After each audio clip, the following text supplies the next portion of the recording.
নমস্কার। আজকের আলোচনার বিষয় হচ্ছে 1432 সাল কাদের কেমন যাবে, কোন কোন রাশি, এবং তার সাথে বলবো দেশের এবং দশের কি কি ফলাফল হতে চলেছে।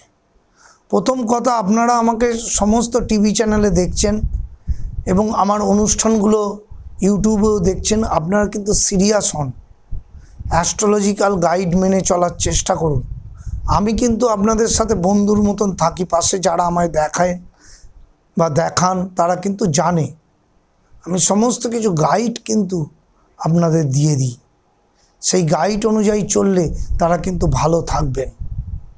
যাই হোক, আজকে বলবো 1432 সালে কিন্তু চরম পরিমাণে বৃষ্টি হবে এবং মঙ্গলের বছর। এই বছর কিন্তু প্রাকৃতিক দুর্যোগও আসতে চলেছে এবং সবচেয়ে বেশি গরমও পড়বে, আর্দ্রতাও কিন্তু চরম পরিমাণে হবে এবং শেয়ার মার্কেটে নানা রকম উত্থান পতন দেখতে পারবেন। এটা হচ্ছে ওভারঅল দেশের এবং দশের খবর। তার সাথে বলবো এই বছরটা 1432 সালটা মেষ রাশির ক্ষেত্রে কিন্তু সাবধানতা অবলম্বন করে চলবেন। মেষ রাশি কিন্তু 7.5-এর সাথেও মঙ্গল এই বছরটা কিন্তু ভালো নেই, তাই ভালোভাবে থাকার চেষ্টা করবেন মেষ রাশির লোকেরা।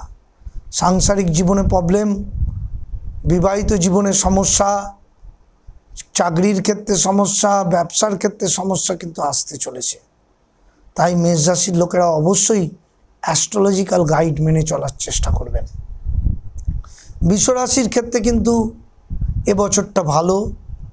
1432 সালের কিন্তু চরম উন্নতি, ব্যবসায়ীদের দিক দিয়ে চাকরিজীবীদের ক্ষেত্রে নতুন বিবাহিত জীবনেও প্রবেশ করতে পারেন।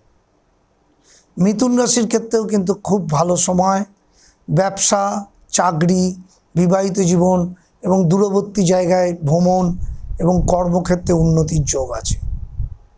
মিথুন রাশির লোকেদের কিন্তু চাকরি দূরবর্তী স্থানেও হওয়ার ব্যাপার আছে এবং শারীরিক দিক থেকেও কিন্তু খুব ভালো সময় থাকবে।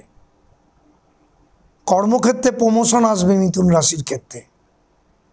এরপরে বলবো কর্কট রাশি। কর্কট রাশির ক্ষেত্রে কিন্তু সমস্যা থাকবে শরীর নিয়ে, কিন্তু শারীরিক জায়গাটা কিন্তু একটুখানি দেখতে হবে। অ্যাক্সিডেন্ট বা কোনো দুর্ঘটনার যোগ থাকতে পারে। বিবাহিত জীবনের ক্ষেত্রে সমস্যা নেই, চাকরি এবং ব্যবসার ক্ষেত্রে কিন্তু উন্নতি আছে। এরপরে বলবো সিংহ রাশি। 1432 সাল কিন্তু খুব একটা ভালো নয়, সাবধানতা অবলম্বন করবেন। বাবা মার শরীরের দিকে নজর রাখবেন, শারীরিক দিকটাও নজরের বিষয় রাখবেন। বিবাহিত জীবনের ক্ষেত্রে কিন্তু সমস্যা আসবে, কিছু কিছু লোকের ক্ষেত্রে কিন্তু সমস্যা আসবে যাদের মঙ্গল ডিস্টার্ব আছে। বিবাহিত জীবনের ক্ষেত্রে সমস্যা, ব্যবসার ক্ষেত্রে লেট এবং চাকরির ক্ষেত্রে প্রমোশনে লেট, এগুলো কিন্তু লেগে থাকবে সিংহ রাশির। তাই কিন্তু সাবধানতা অবলম্বন করে অ্যাস্ট্রোলজিক্যাল গাইড মেনে চলার চেষ্টা করবেন।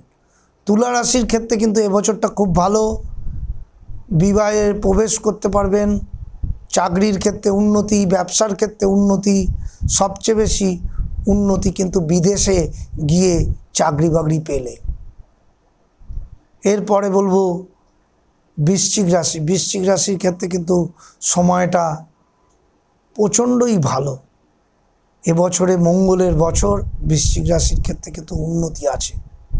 বৃশ্চিক রাশি কর্মক্ষেত্রে সাফল্য, বিবাহিত জীবনে সাফল্য এবং চাকরির ক্ষেত্রে কিন্তু চরম সাফল্যের দিন আসতে চলেছে। বৃশ্চিক রাশির আর একটা জিনিস খুবই ভালো হবে, প্রমোশন কিন্তু পাবে। লেখাপড়া যারা করছেন বৃশ্চিক রাশি, তাদের কিন্তু নম্বর বাড়বে এবং কর্মক্ষেত্রেও সাফল্য আসবে। এরপরে বলবো ধনু রাশি। ধনু রাশির ক্ষেত্রে কিন্তু সমস্যা থাকবে, বিবাহিত জীবনের ক্ষেত্রে সমস্যা, কর্মক্ষেত্রে সমস্যা কিন্তু লেগে থাকবে। তাই ধনু রাশির লোকেরা কিন্তু সাবধানতা অবলম্বন করবেন। অনেকের সাথে ক্যাচালে জড়িয়ে যেতে পারেন, এটাও কিন্তু একটা সমস্যা, এটাও কিন্তু মাথায় রেখে চলার চেষ্টা করবেন।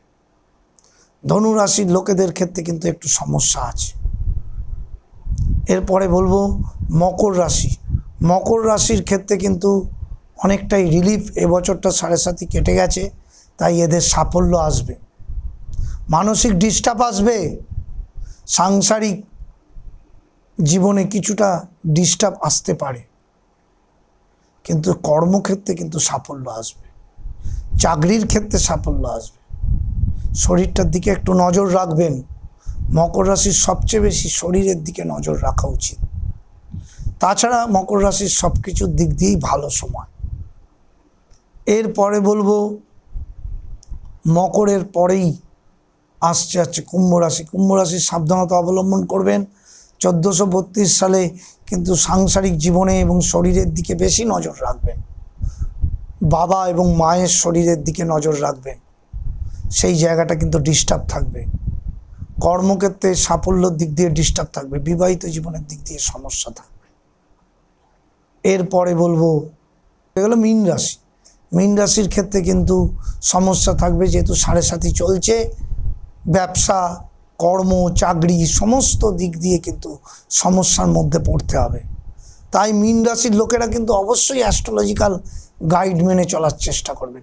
শরীরের দিকে নজর রাখবেন, মা বাবার শরীরের দিকেও, এটা কিন্তু মাথায় রাখতে হবে।